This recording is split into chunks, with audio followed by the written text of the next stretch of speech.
Hello there, I'm Kaz. Let's talk about Sony's E3 2014 press conference. Surprisingly, Sony didn't start with a trailer showcasing all the games that they're going to show off on PS4, but rather with Halo 6, Destiny. Yeah, I know it's made by Bungie and there were going to be similarities, but Destiny looks exactly like Halo. You have the bubble shield, the plasma grenade, the alien invaders, and so on and so forth. Again, I know it's made by Bungie. I know it's made by Bungie. I know it's made by Bungie. I know it's made by Bungie. I know it's made by Bungie. But this trailer did nothing more than make me wonder why this game is getting so hyped up. Let alone the fact that Activision wants this game to last 10 years. But hey, I'm sure that a lot of you are looking forward to it, which if you are, awesome, because there's a beta coming out for PS4 and only PS4 on July 17th.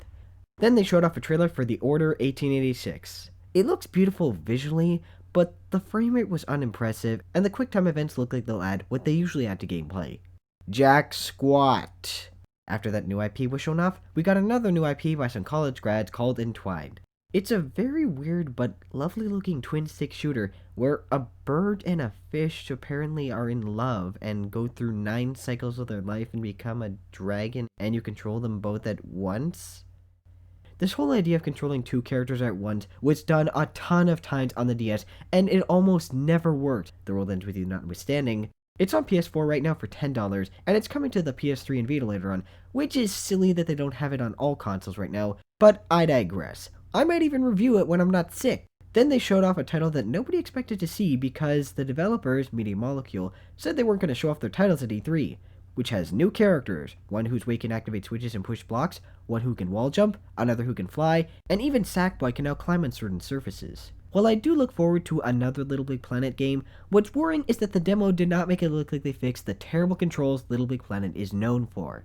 Then again, Media Molecule's last title, Terrorweight, had great controls, and yes, I actually was able to play the game and beat it, so hopefully they got better with the jump to PS4. Also, you'll be able to play all the previous user-generated levels on LittleBigPlanet 1 and 2 with a better resolution. This was easily the best presented game at E3 so far. Project Beast was revealed to be Bloodborne, a horror title with no gameplay in its trailer. Yeah, despite showing off a lot of gameplay, Sony still suffered the pre-rendered cinematics curse that the last few press conferences had. After that, there was Far Cry 4 where they showed off a grappling hook, which looked fun to use. One neat feature that is exclusive to the PS4 is that a second player can join in, and any of your friends on your friends list can join in with you, even if they don't own the game. That's pretty awesome, and not just from a marketing standpoint. Kudos, Ubisoft. Then there was a very weird trailer where zombies were exploding and other nonsense was going on while some guy was walking down a street, which we later found out was for a new Dead Island. Dead Island 2. Dead Island 2 with Jack Black. I got nothing. Nothing aside from how awesome is that, is what I would say until I remember how great the original Dead Island trailer was and how the actual game turned out. Keep your eyes open for this one, but keep your expectations low. Then they showed off a trailer for Battlefield Hardline, which I already talked about in my EA press conference recap, and Sony announced their new partnership with Paradox Studios. The first game of this partnership was shown off to be Magicka 2, Learn to Spell Again. Then, the most shocking news in the entire press conference was dropped. No, not The Last Guardian, which was sadly a no-show. Double Fine Studio is remastering Grim Fandango for the PS4 and Vita. Then they showed off the Talos Principle, a title coming to PC and PS4. It's an intriguing puzzle title, but one that I'm not quite interested in myself. What I'm interested in is Suda51's new game, Let It Die, revealed in a trailer that had a mixture of live-action sections and in-game graphics. Very well put together, showing off just enough gameplay to pique my interest. After all, it's Suda51. Expect the same insanity that we all love from that madman.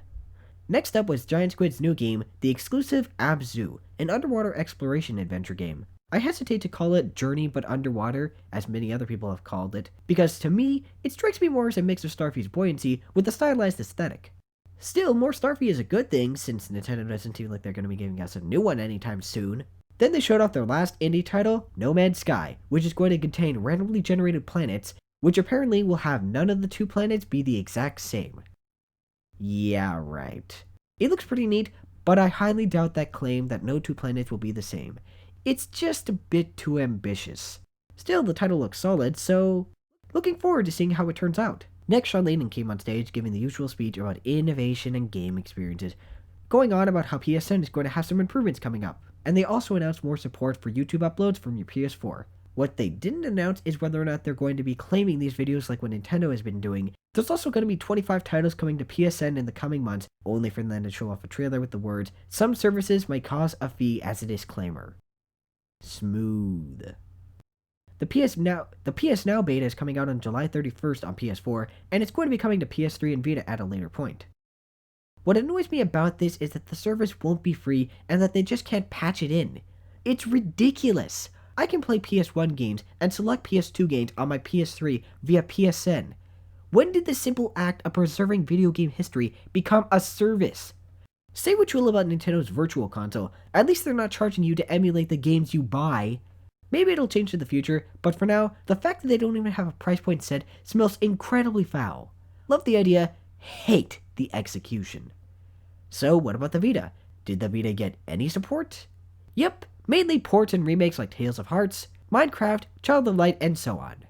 I kid. They also showed off the Vita TV, which is coming out for $99, and a bundle with the Lego Movie and a controller for $139. But with the exception of the Tales remake, is for titles that already exist or will exist on home consoles that will give you a superior experience, like the aforementioned remastering of Grim Fandango. Not a single Vita exclusive like Freedom Wars was given any attention at the press conference, and as somebody who adores the Vita, I was incredibly disappointed by this display. Moving on, they debuted Mortal Kombat X with Sub-Zero fighting Scorpion because fan service. It looks a lot like Mortal Kombat 9, which is exactly how Mortal Kombat should be. Nonsensical fighting and over-the-top fatalities. Then Sony decided to bore everyone by talking about a TV series called Powers, which is a Marvel adaptation of the series with the same name. It was an incredibly bland way to start wrapping up the press conference, but at least it's free and they have some talented people working on it, like one of them being a Marvel executive. The Ratchet & Clank movie was shown off, and the trailer looked funny. It was very well animated, and I'm hoping it will be the very first video game movie that's actually good. They also announced the Ratchet & Clank 1 was being remastered for the PS4, which will be coming out in the first quarter of 2015 along with the movie. They also showed off the trailer for Metal Gear Solid 5 The Phantom Pain, which was leaked earlier yesterday by Konami themselves. Ah, Konami. Being as competent as always. Which is to say you have none. The trailer had a good choice for music, but the QuickTime events, combined with too much focus on cinematics and a lack of gameplay, made it look like Kojima's typical affair. So of course, the crowd goes wild! I'm sure it will be good, it's Metal Gear after all, but the trailer simply was not. Grand Theft Auto 5 is coming out on the PS4 this fall, though they also failed to mention that it's coming out on Xbox One and PC, with the exclusive feature on PS4 to transfer your characters from Xbox 360 and PS3 to the PS4. Batman Arkham Knight got an excellent demo, showing off the massive city, and even made the Batmobile look fun to control.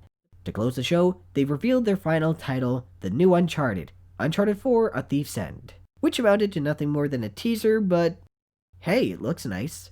Still disappointing that The Last Guardian wasn't there, but hey, IGN said it was cancelled, and then screwed up because it wasn't cancelled. Oh, IGN, yours is truly the greatest that games journalism has to offer. Overall, this was the best press conference thus far. It had a bunch of great reveals, a solid lineup, and some titles that we didn't expect to see.